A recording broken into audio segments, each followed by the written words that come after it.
थेट बातमी येते अंतरवाली सराटीमधून। जरांगे पाटील यांच्या तब्येती संदर्भातली महत्त्वाची अपडेट घडामोड। जरांगे पाटील यांची तब्येत आता आणखी खालावली आहे। जरांगे यांच्या नाकातून आज रक्तस्राव होतोय। उपोषणाचा आज 5वा दिवस आहे।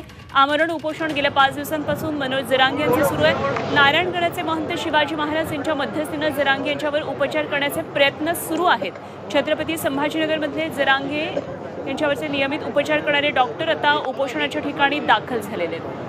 आमचे प्रतिनिधी नितेश महाजन या सर्व घडामोडींवर लक्ष ठेवून थेट जाऊया नितेशकडे। नितेश, जरांगे यांची तब्येत आता खालावल्याचं कळतंय।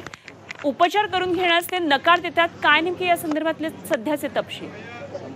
अनुपमा, आज जरांगे पाटील यांच्या आमरण उपोषणाचा 5वा दिवस आहे आणि आपल्याला माहिती आहे की आज सकाळपासूनच जरांगे यांच्या नाकामधून रक्तस्राव मोठ्या प्रमाणात होतोय आणि त्यामुळे जरांगे यांनी आता उपचार घ्यावेत अशा प्रकारची मागणी जी आहे ती मराठा आंदोलक आणि त्यांच्या सहकाऱ्यांसह आंतरवाली सराटीतील गावकरी आणि गोदाकाठच्या 123 गावातील मराठा बांधवांनी केलेली आहे। मात्र तरीही जरांगे त्यांच्या मागणीवर ठाम आहे। ते उपचार घ्यायला तयार नाहीये, पाणी देखील घ्यायला तयार नाहीये आणि त्यांची प्रकृती जी आहे ती खालावत चाललेली आहे आणि त्यामुळे जरांगे यांच्या सहकाऱ्यांनी आता बीड जिल्ह्यातील नारायणगड येथील शिवाजी महाराज यांना या ठिकाणी पाचारण केलेलं आहे आणि शिवाजी महाराज यांच्या मध्यस्थीने छत्रपती संभाजीनगर मधील त्यांच्यावर जे नियमित डॉक्टर तपासणी करत असतात त्यांना देखील या ठिकाणी बोलवण्यात आलेलं आहे आणि डॉक्टर आणि शिवाजी महाराज असे सर्वजण जरांगे पाटील यांची समजूत घालून त्यांच्यावर उपचार करण्यासाठी एक प्रकारची विनंती करतायत आणि